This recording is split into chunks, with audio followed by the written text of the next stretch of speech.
5th century, the great heathen army was looking about to conquer Wessex. It had already conquered most of England, although it wasn't known as England at the time, and was poised to take the last Saxon strongholds.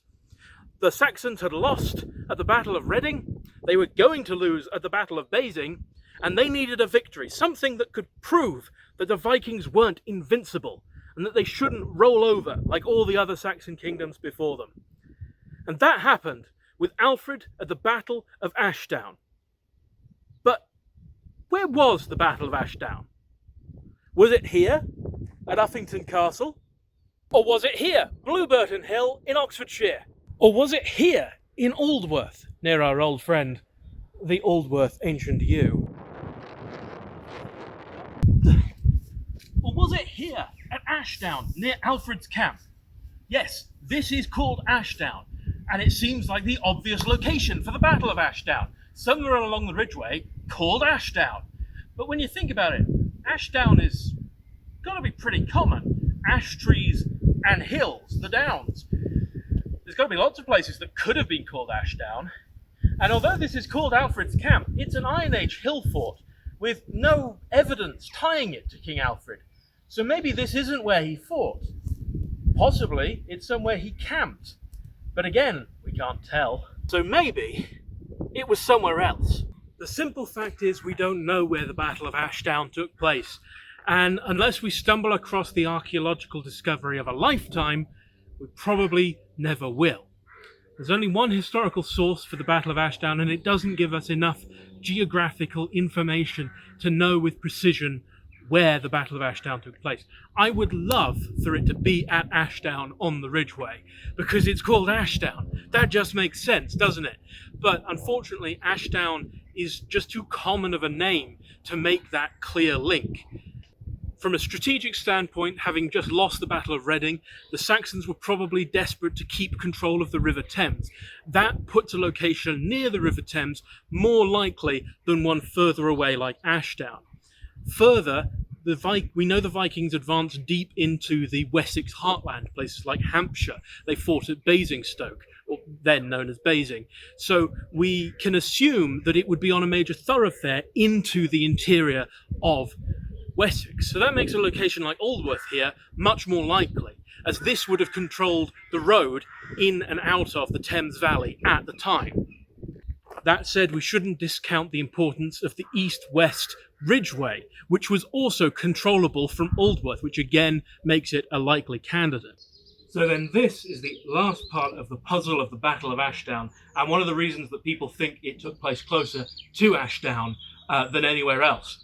This is the blowing stone, and this was originally up on the Ridgeway, and according to legend, if you blow in the right hole with the right technique, you'll create a big booming sound like a trumpet call.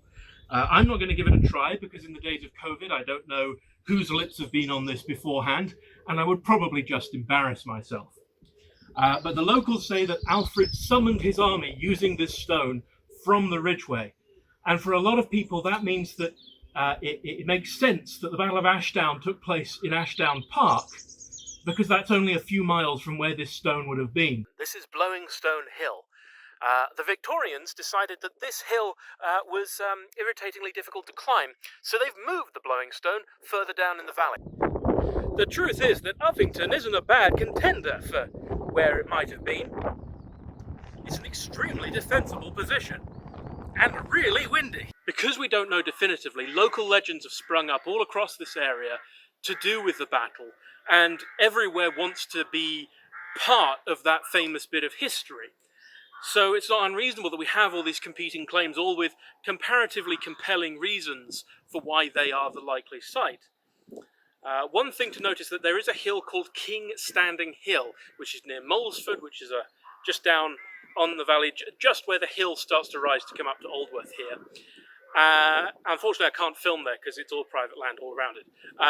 But that one can be discounted because it's very likely that the etymology of King Standing Hill meant a king deer or a stag crowned with its horns, rather than a literal king. The most likely scenario from most historians' perspectives is that a couple of the local places that are known as being one of the possible locations may have been camps where the Saxon army stayed before going to the final battle place. So near the villages of Aston Tyrrell and Blueberry and Cholsey, there would have been Saxon camps led by Ethelred and Alfred, and then they probably retreated from the river up into the hills to have the Battle of Ashdown. So when we put all of that together, all that information together, we can come up with a region about a mile across, not far from Aldworth, where we think it might have taken place. And we can go there now. Right, so this is it. This is the epicentre of the region where it is likely the Battle of Ashdown took place, and widely considered where it did. It's the location on Google Maps, and as you can see, it clearly overlooks the Thames Valley.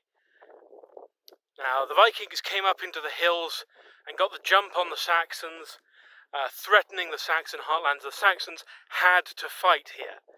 Now, even though the Vikings took up a defensive line somewhere along this ridge, Alfred took the initiative and drove forward into them, taking heavy casualties. He's widely credited with saving the battle when he did this. But some historians have pointed out that had Ethelred not come with his half of the army to relieve Alfred, Alfred would have been cut to pieces. So although it's possible that bold action was the only thing that could have saved the day, if it hadn't been for Ethelred, Alfred would have died. I wasn't kidding when I said it would be the archaeological discovery of a lifetime to find the Battle of Ashdown with any degree of certainty. Battlefields are not often very well preserved. The dead are stripped of their wealth, their arms and their armour. The nobles get buried back home. The other notables may get carefully buried somewhere nearby. But the common people, the vast majority of the dead, get ploughed into the earth. Not least of which, we're not dealing with hundreds of thousands of dead like in modern wars. We're dealing with hundreds, maybe thousands of people, at most. They get ploughed under the soil and become crops and trees and all the rest. These fields have been ploughed for 1,000 years since the Battle of Ashdown. Anything that was left would have been ground to powder by years and years of ploughs. And even if you do discover evidence of a battle, you have no idea whether it's the battle that you're looking for. It could be, and there may be some evidence to suggest it, but equally, there could be nothing but bone fragments left to suggest a battle took place. It makes it very, very difficult. I would love to be wrong about this. I would love that in the future someone finds something and can say with certainty, this is where the Battle of Ashdown took place, or somewhere else. But probably not.